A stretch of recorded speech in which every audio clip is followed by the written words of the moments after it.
Ahora vamos a ver hemorragia subaracnoidea.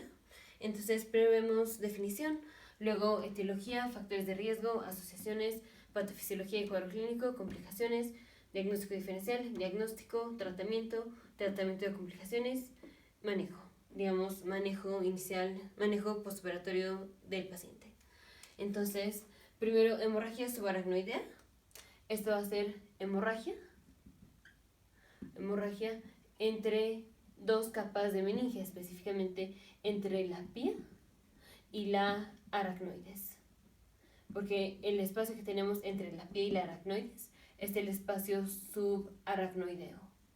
Entonces, siempre vamos a ir poniendo esquemas. Aquí tenemos una vista lateral del sistema nervioso central. Aquí está el lóbulo frontal, parietal, occipital, temporal. Aquí está el cerebelo, aquí está el puente. Y el sistema nervioso central está cubierto por tres capas de meninges. La primera es la pía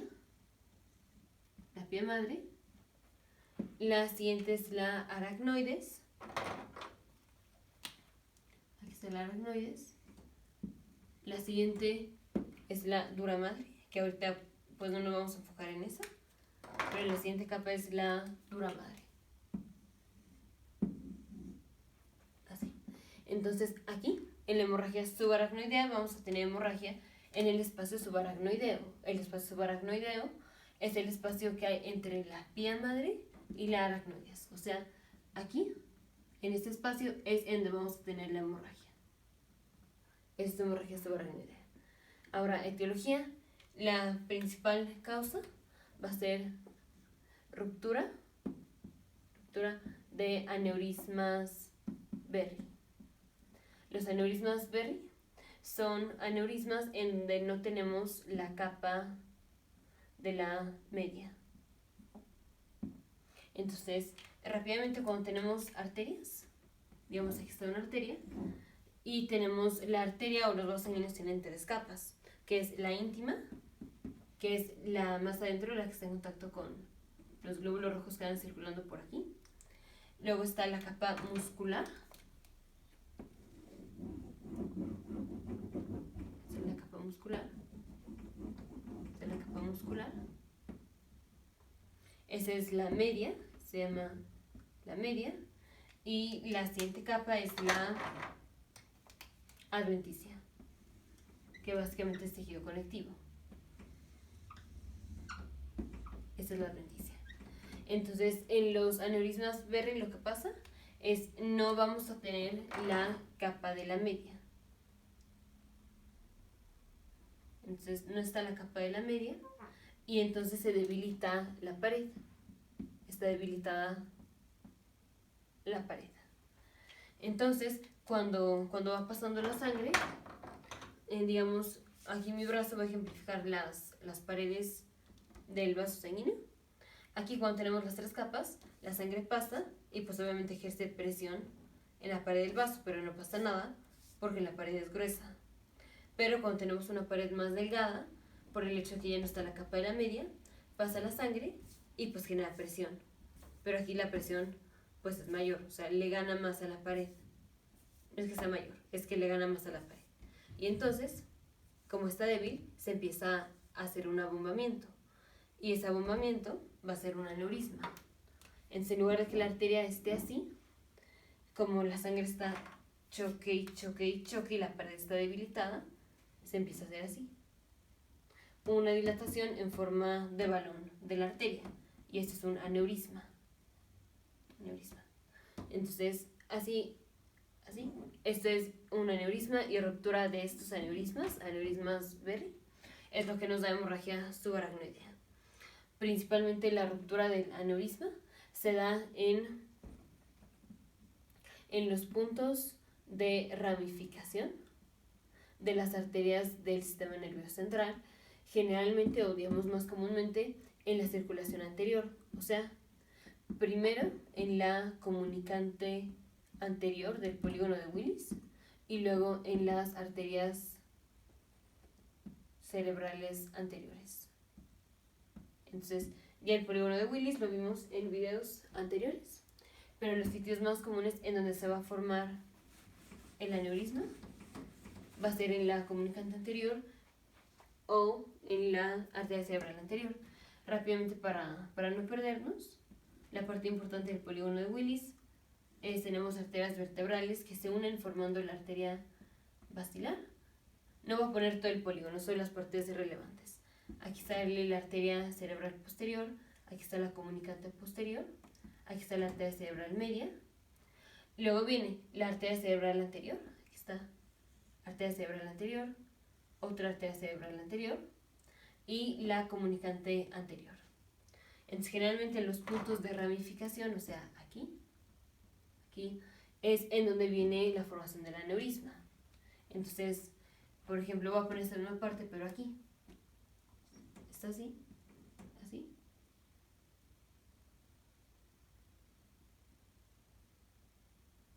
Así. Aquí, esta, en donde tenemos la arteria y hay una parte que está dilatada. Esto es el aneurisma, un aneurisma Berry. Así. Un aneurisma Berry. Aquí, esto es esto mismo, de hecho, lo voy a borrar para que quede más claro y lo voy a poner aquí. Así. Así. Aquí tenemos un aneurisma en el punto de ramificación, o sea, pegado a este lado. Este es un aneurisma Berry y la causa más común de hemorragia subaracnoidea es que este aneurisma se rompa. Se rompe y el paciente empieza a sangrar. Esa es la principal causa. Otras causas son que el paciente tenga una hemorragia espontánea o un traumatismo. La hemorragia espontánea principalmente se va a dar por malformaciones arteriovenosas. Entonces, causas de hemorragia subaracnoidea es la ruptura del aneurisma Berry o un traumatismo o un sangrado espontáneo, que principalmente es por malformaciones arteriovenosas. Factores de riesgo es cuáles son los factores de riesgo para desarrollar aneurisma. Entonces, factores de riesgo son uso de tabaco, uso de alcohol, hipertensión, hipercolesterolemia, hipertrigliceridemia, principalmente, y pues historia familiar de esto, porque esto produce aterosclerosis y ya en videos anteriores vimos que una complicación de la aterosclerosis es la formación de aneurismas. En parte pues nada más así se asocia. Entonces, estos son factores de riesgo. Y ahora asociaciones es qué pacientes son más susceptibles a desarrollar aneurismas Berry. Entonces, estos son pacientes que tienen síndrome de Marfan, porque tienen defecto de tejido conectivo, pacientes que tienen enfermedad de Ehlers-Danlos y pacientes que tienen autosomal dominant polycystic kidney disease, enfermedad poliquística de riñón autosómica dominante. Estos pacientes se asocian a que desarrollen aneurismas Berry. Esa es la asociación. Ahora vamos con patofisiología y cuadro clínico. Entonces,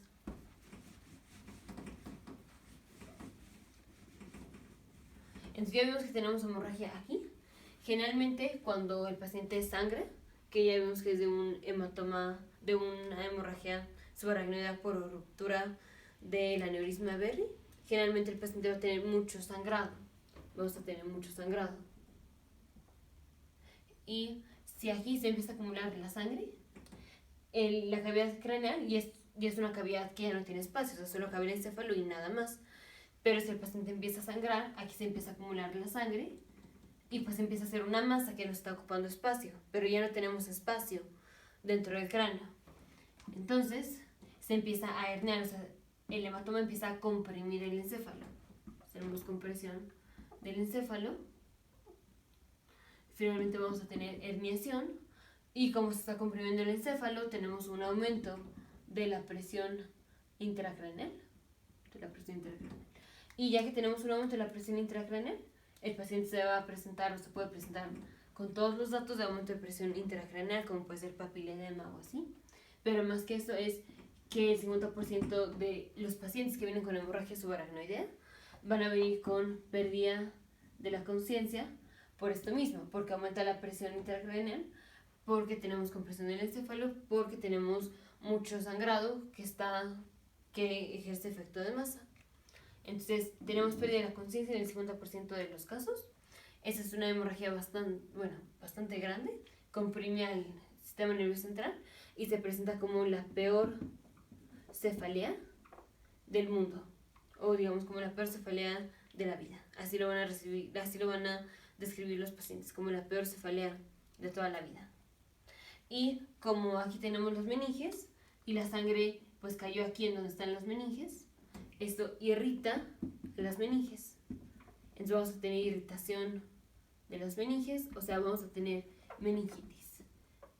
Recordemos, itis es inflamación. Inflamación, que no quiere decir infección. Entonces, en este caso estamos teniendo una meningitis, pero no es inflamatoria. Es porque la sangre hizo, o se puso aquí en las meninges, y esto irrita a las meninges, y entonces tenemos meningitis y complicaciones que ahorita vamos a ver. Entonces, esto es el cuadro clínico clásico: pérdida de la conciencia en el 50% de los casos, el peor dolor de cabeza de la vida y meningitis. ¿Cómo se presenta la meningitis? Con el signo de Kernig, el signo de Brunziski, náusea, vómito en proyectil.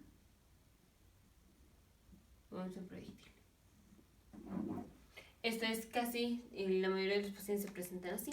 Hay veces cuando el hematoma es pequeño, o sea, tuvimos una hemorragia pero fue bastante leve la hemorragia, que el paciente casi no tiene síntomas. Entonces, en esos casos, se llama una hemorragia subaracnoidea centinela. Y como es tan pequeña la hemorragia, el paciente no tiene síntomas o son bastante leves, y ya es hasta dentro de 7 a 10 días que se está acumulando la sangre, y a 7 a 10 días ya está bastante crecido el hematoma, porque no lo tratamos, porque no lo diagnosticamos, porque estaba muy chico y no había síntomas.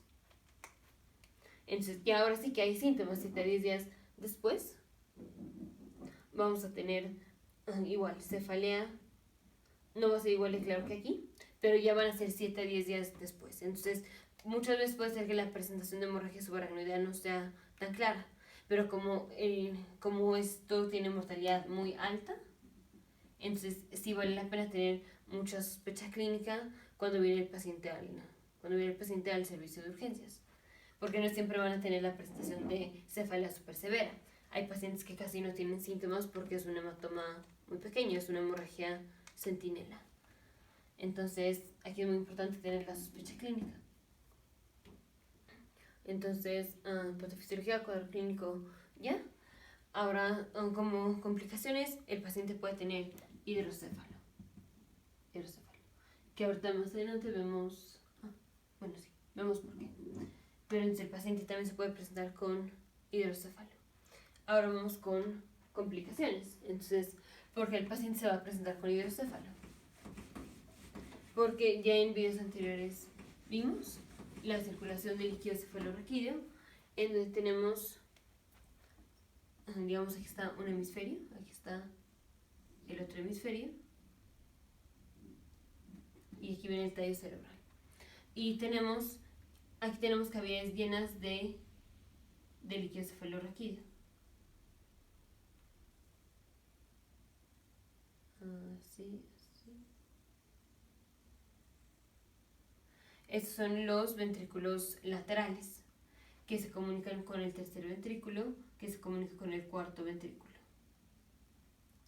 Y los ventrículos laterales están comunicados con el tercer ventrículo a través del agujero de Monro, que son estos, el agujero de Monro. Y el tercer ventrículo está comunicado con el cuarto ventrículo a través del acueducto de Silvia. Y el cuarto ventrículo tiene salidas, que son los agujeros de Lutschke y de Mayendi. Entonces, Esto que puse son cavidades llenas de líquido cefalorraquídeo. Entonces vamos a poner líquido cefalorraquídeo. Aquí está el líquido cefalorraquídeo, que es producido aquí dentro de los ventrículos laterales, o bueno, de todos los ventrículos.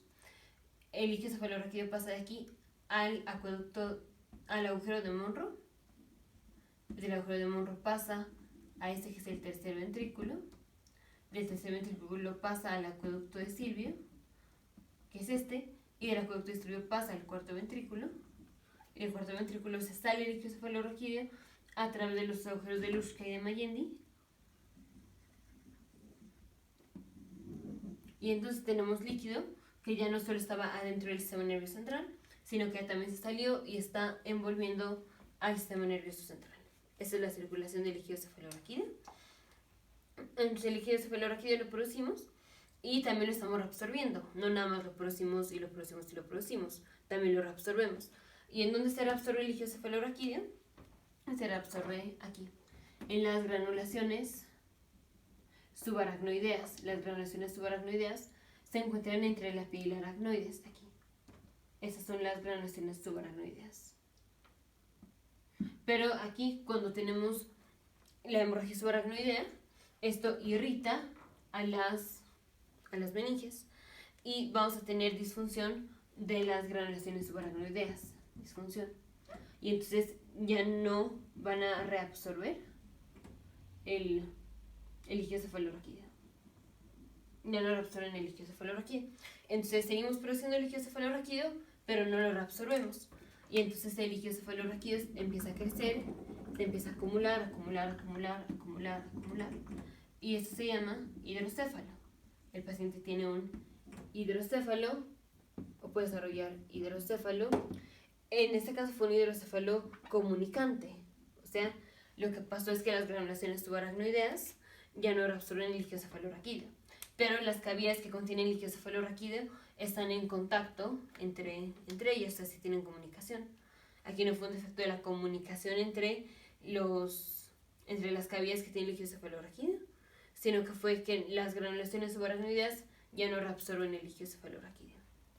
Entonces, el paciente puede tener un hidrocéfalo comunicante, como fue este, pero también puede tener un hidrocéfalo no comunicante. Entonces, ¿qué pasa si la sangre entra aquí, a la cavidad que contiene el líquido cefalorraquídeo? Entonces, digamos que por alguna razón tenemos el sangrado, y el sangrado quedó aquí, en el agujero de Monro del lado izquierdo. Entonces, se sigue produciendo el líquido cefalorraquídeo. De este lado no tenemos problemas, se produce, se pasa a través del agujero de Monro al tercer ventrículo y de aquí al agujero de Stilo al cuarto ventrículo y se sale. Y no hay problema.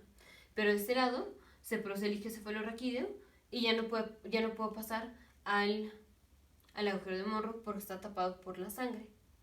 Entonces empieza a acumular el líquido cefalorraquídeo aquí, empieza a aumentar la presión, pero nada más en esta parte. En esta parte no especialmente pasa nada.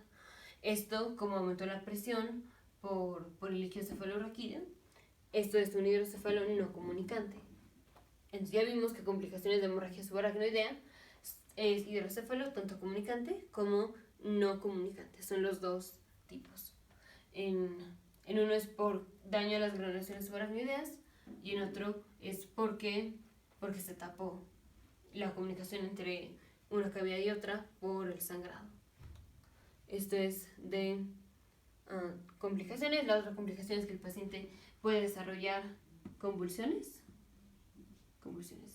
Y lo otro es que el paciente tenga aumento de presión intracraneal. Ya vimos por qué va a aumentar la presión, porque aquí tenemos una masa que está ocupando espacio. Y cuando aumenta la presión intracraneal de forma severa, vamos a tener la triada, digamos, el reflejo de Cushing, que es que vamos a tener alteraciones respiratorias, vamos a tener bradicardia y vamos a tener hipertensión. Entonces, otra complicación es que el paciente tenga demasiado aumento de presión intracraneal que se presente con la triada de Cushing. La otra cosa es que el paciente desarrolla hiponatremia. hiponatremia. Entonces, eso fue de complicaciones. Seguimos con diagnóstico diferencial. Bueno, de complicaciones lo vamos a ver más adelante cuando veamos tratamiento, pero puede ser que se resuelva la hemorragia y el paciente vuelva a sangrar. Entonces, generalmente en menos de 24 horas, el paciente puede volver a sangrar. Esa es otra complicación. Y la otra complicación es, aquí tenemos arterias. Y cuando vino la sangre que irritó, vamos a tener contracción del músculo liso que está alrededor de las arterias. Recordemos que alrededor de las arterias tenemos aquí músculo liso. Alrededor de las arteriolas. Cuando este músculo liso se contrae, entonces tenemos un espasmo de las arterias. Y en este caso el espasmo puede ser tan severo, que no va a dejar que la sangre fluya a través de las arterias. Y entonces el sistema nervioso central se queda sin sangre porque tenemos disminuida la luz de una arteria por la vasoconstricción. O sea, estamos teniendo isquemia por disminución de la luz o del calibre de la arteria. Esto es, el paciente puede terminar con un evento cerebrovascular isquémico. Y básicamente estas son las complicaciones. Entonces, el paciente se presenta con el peor dolor de cabeza de la vida, más meningitis, eso casi siempre. Vamos a tener la náusea, vómito, fotofobia, signos médicos positivos. Complicaciones es el hidrocéfalo comunicante o el no comunicante, convulsiones, hiponatremia. Esas son las principales complicaciones. Seguimos con diagnóstico diferencial. Entonces, ¿qué otros pacientes se presentan así con cefalea como súper severa? Entonces, estos son pacientes que... Diagnóstico diferencial. Pacientes que tienen meningitis, en parte por la cefalea y en parte porque venimos con datos meningios. Entonces, diagnóstico diferencial, meningitis infecciosa. Otro diagnóstico diferencial es disección de la aorta o disección de la carótida, por ejemplo. Disección de las arterias vertebrales. Eso es diagnóstico diferencial. La otra es que tengamos el aneurisma, pero que todavía no se haya roto el aneurisma. Pero pues entonces está latente y lo que está generando tanto daño es que el aneurisma, pues aquí está bastante crecido. Digamos que aquí hay un aneurisma. Que el aneurisma está bastante crecido. Y entonces empieza a ocupar espacio. Entonces, diagnóstico diferencial. Ya vimos la meningitis infecciosa, disección de la aorta o del callado de la aorta o de la carótida o así. Ya en videos anteriores vimos más específico la circulación del sistema nervioso central. Otro diagnóstico diferencial, ya vimos nada más el hecho de tener el aneurisma. Otro diagnóstico diferencial es la migraña, por ejemplo. Otro diagnóstico diferencial es que tengamos una sinusitis aguda y que esta sinusitis aguda se nos haya complicado a otitis externa.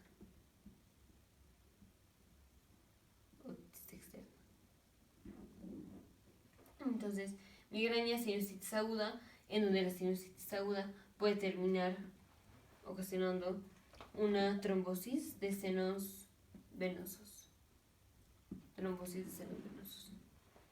Otro diagnóstico diferencial es la apoplejía de la pituitaria, en donde esto lo vimos en videos anteriores, pero básicamente es como el paciente no tiene la pituitaria o sí la tiene pero no bien, y vamos a tener sangrado en la pituitaria. En las apoplegias tenemos sangrado en la pituitaria y generalmente va a ser el sangrado se va a dar por un adenoma, por ejemplo, por un adenoma. O sea, okay. Entonces, ya vemos diagnóstico diferencial. Entonces, el diagnóstico diferencial es la apoplegia de la pituitaria, pero esto es más en pacientes en edad reproductiva, mujeres. de 40 a 30 años, obesas, en donde vamos a tener como diagnóstico diferencial uno de los principales, la apoplejía de la pituitaria, donde tenemos sangrado. Y generalmente el sangrado puede ser por un adenoma preexistente de la pituitaria. Siguiente. Diagnóstico diferencial, ya vimos. Ok, seguimos. Diagnóstico, entonces, ¿cómo hacemos diagnóstico? Primero tenemos que ver si el paciente sí tiene hemorragia subaracnoidea. Entonces, primero vamos a hacer una tomografía computarizada sin contraste. Sin contraste. Este es el mejor estudio inicial, o sea, lo primero que vamos a hacer en un paciente que sospechamos que tiene una hemorragia subaracnoidea. Ahora, cuando es el caso de que el paciente viene con hemorragia subaracnoidea centinela, la tomografía computarizada que hacemos puede mostrar los cambios en menos de 24 horas, o sea, encontrar un coágulo en un paciente que viene con hemorragia mínima, una hemorragia centinela, pero si han pasado menos de 24 horas. Si pasan más de 24 horas ya no es tan fácil. Entonces, mejor estudio inicial es la tomografía computarizada. Si sale positiva, entonces ya sabemos que sí tiene hemorragia subaracnoidea y vamos al tratamiento. Que el tratamiento incluye localizar en dónde está el aneurisma. Si hubiera salido negativa la tomografía computarizada, entonces lo siguiente que hacemos es una punción lumbar. La punción lumbar es el estudio más acertado. Y no se le hace a todos los pacientes, solo se les hace a los pacientes que les salió negativa la tomografía computarizada. Ahora, ya si sale positiva la punción lumbar, pues eso overrides lo primero, o sea, le vamos a hacer caso a la punción lumbar. Y luego lo siguiente es localizar en dónde está el aneurisma. Ahora en la punción lumbar vamos a encontrar,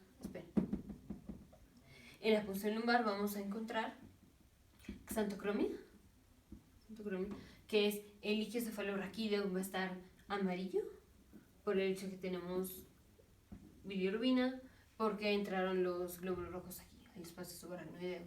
Y producto de desecho de la hemoglobina es la bilirrubina. Entonces, el líquido cefalorraquídeo, cuando lo saquemos, no solo vamos a sacar sangre, sino que vamos a sacar todo lo que se quedó aquí, en el espacio subaracnoideo. El espacio subaracnoideo todavía sigue más allá del tallo cerebral, todavía seguimos teniendo espacio subaracnoideo cuando termine el tallo cerebral, o sea, en la médula espinal. Entonces, xantocromia, que es por la bilirrubina, el líquido cefalorraquídeo se va a poner color amarillo. Puede aumentar la proteína. Tenemos aumento de presión intracraneal. Y la relación de leucocitos a eritrocitos, lo normal es 1 a 50, o sea, que por cada glóbulo blanco que encontramos en una punción lumbar, en esa misma punción lumbar lo normal es que hayan de 500 a 1000 eritrocitos por cada leucocito que había, que hay en el líquido cefalorraquídeo o en la muestra de líquido cefalorraquídeo. A diferencia de cuando el paciente tiene una meningitis infecciosa. Cuando hay meningitis infecciosa, entonces aquí los glóbulos blancos van a estar mucho más elevados que los eritrocitos. Entonces, en la meningitis, la relación leucocitos a eritrocitos estuvo muy bien. Estuvo muy clara la diferencia, que es que en la meningitis infecciosa tenemos aumento de leucocitos y la relación leucocitos-eritrocitos está aumentada. En cambio, aquí la relación leucocitos-eritrocitos se queda normal. Seguimos. Entonces, esto es lo que encontramos en la punción lumbar. Y ahora vamos a localizar en qué parte del sistema nervioso central está el aneurisma para que lo podamos reparar. Esto lo hacemos con una angiografía de 4 vasos. Si no se puede hacer esta angiografía, seguimos con una angiografía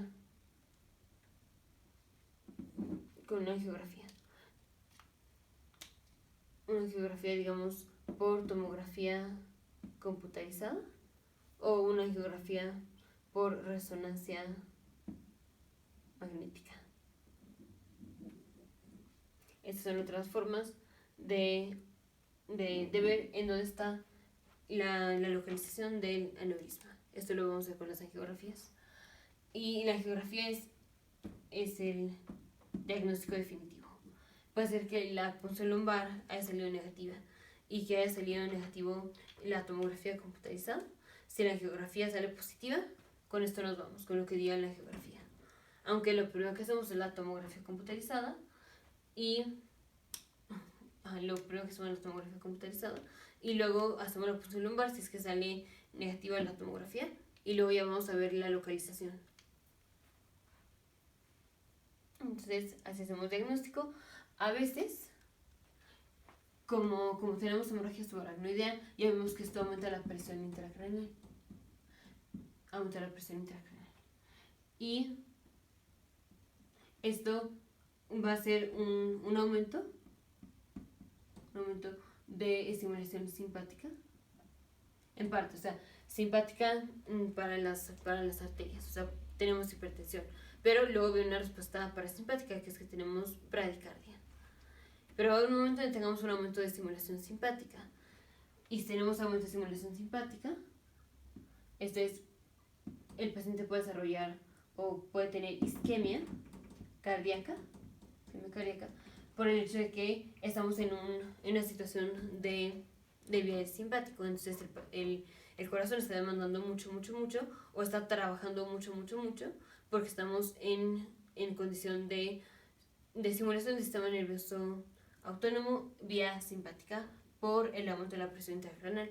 Luego tenemos estimulación parasimpática, pero en principio estimulación simpática. Y entonces el paciente puede desarrollar isquemia por la estimulación simpática que vamos a tener por el aumento de la presión intracraneal. Entonces, isquemia, y entonces el paciente se va a presentar con dolor precordial, y en un electrocardiograma, que fue lo que puse aquí, en el electrocardiograma vamos a encontrar ondas test invertidas,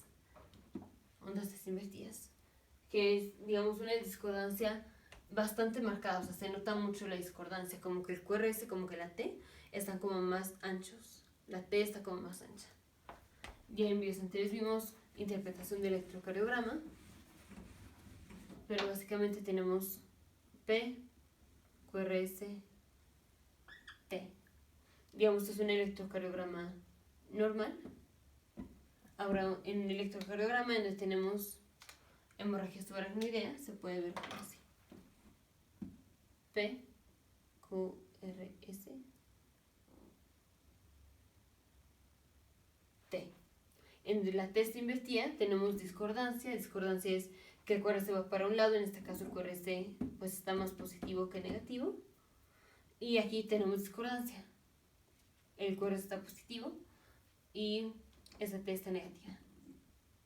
Esto así de que está bien marcado, la T está como más ancha, eso puede sugerir una hemorragia subaracnoidea, que eso lo vimos en otros videos.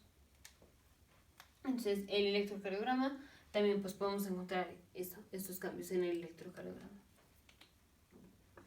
También cuando estamos haciendo la angiografía, podemos hacer angiografía en donde vemos la fase venosa para excluir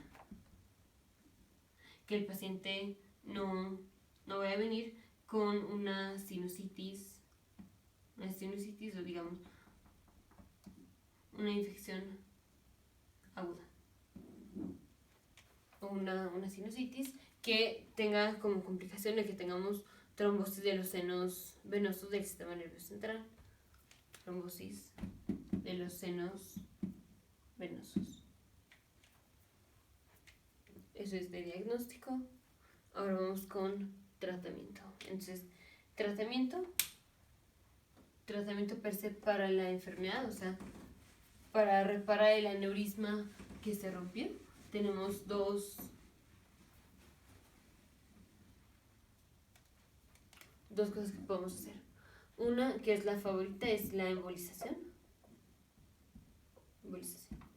Y la otra es el surgical clipping. En su embolización tenemos aquí está la arteria y dijimos tenemos una dilatación de la arteria en forma de balón. En la embolización lo que hacemos es metemos un catéter, o digamos, metemos una guía junto con un catéter, así. Y aquí empezamos a soltar material que esté a risca. Así. Entonces esto es lo que vamos a hacer en la embolización, es metemos un catéter y ponemos material, así, metal, que esté ocluyendo o que sea más difícil que la sangre siga saliendo del vaso sanguíneo por todo esto que ya tenemos. O por todo esto que ya pusimos. Hay veces en donde lo que hacemos es, aparte de la embolización, se coloca un stent. Porque está bastante grande el diámetro del aneurisma. Entonces podemos poner un stent. Y el surgical clipping es nada más aquí como si pinzáramos, como si hiciéramos un cerclaje. Aquí.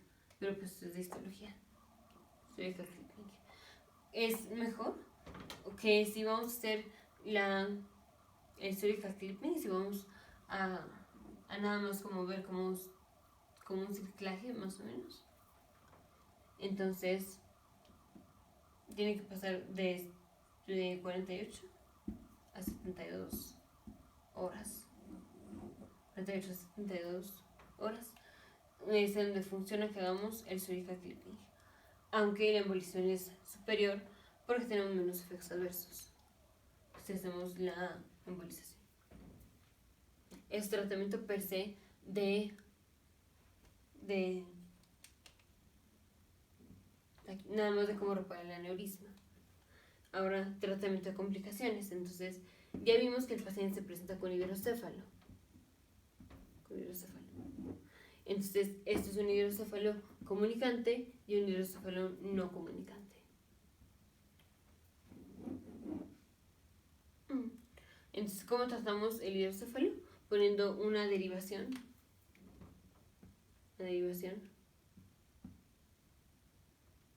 En donde vamos a pasar líquido cefalorraquídeo desde el sistema nervioso central hasta la cavidad peritoneal. Entonces, una derivación más en donde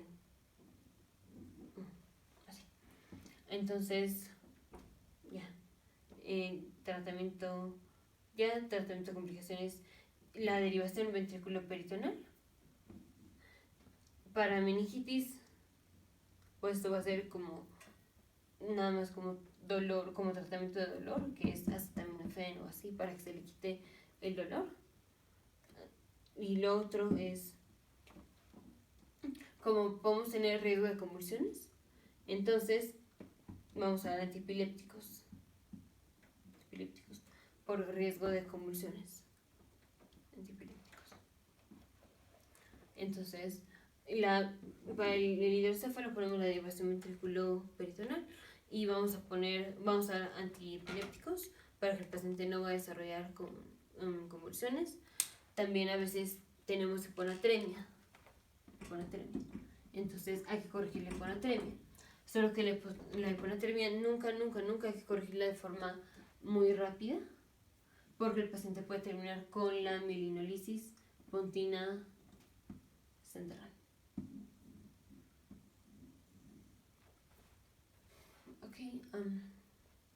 Ese tratamiento de complicaciones.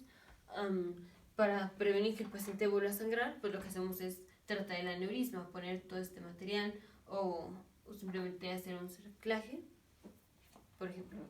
Ahora, para prevenir que el paciente desarrolle el vasoespasmo, que ya lo vimos hace poco cómo se da, vamos a dar bloqueadores de los canales de calcio tipo dihidropiridinas, o sea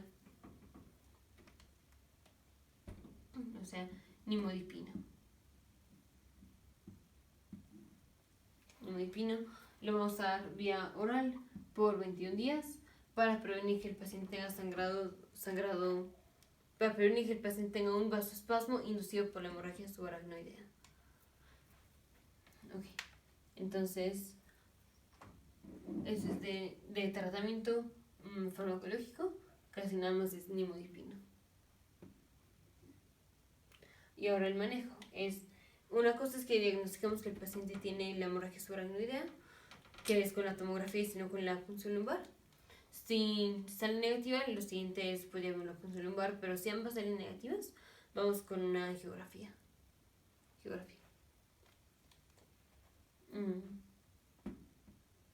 Y la geografía tiene la última palabra, si hubo hemorragia o no hubo hemorragia subaracnoidea. Ahora manejo es, ya una vez que diagnosticamos que el paciente tiene hemorragia subaracnoidea y que ya pusimos el catéter, que ya hicimos la embolización.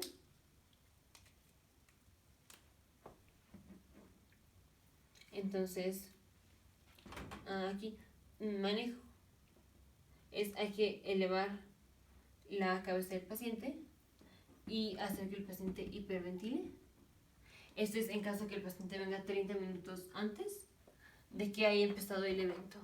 ¿Por qué? Porque estas maniobras, el levantar la cabeza, el vender las armas,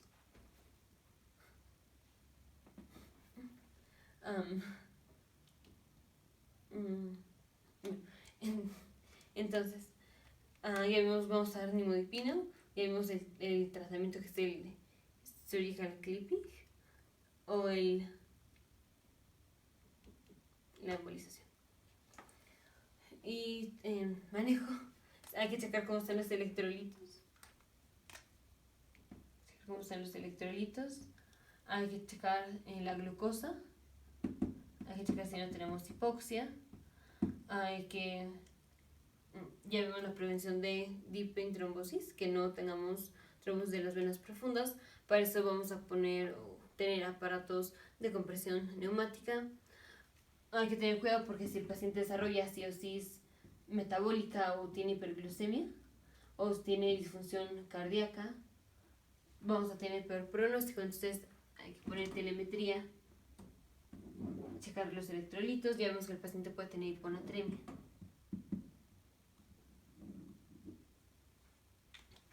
Entonces, ya, hemorragia subaracnoidea.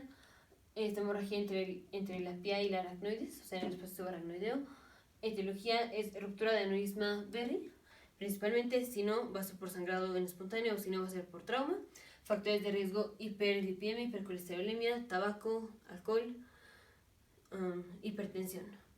Asociaciones: enfermedad poliquística de riñón autosómica dominante, síndrome de Marfan, síndrome de Ehlers-Danlos.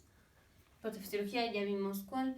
Cuadro clínico: el paciente va a venir principalmente con el peor dolor de cabeza de la vida y datos o signos meningios. Puede venir con las complicaciones como es el hidrocéfalo o puede venir con convulsiones, por ejemplo.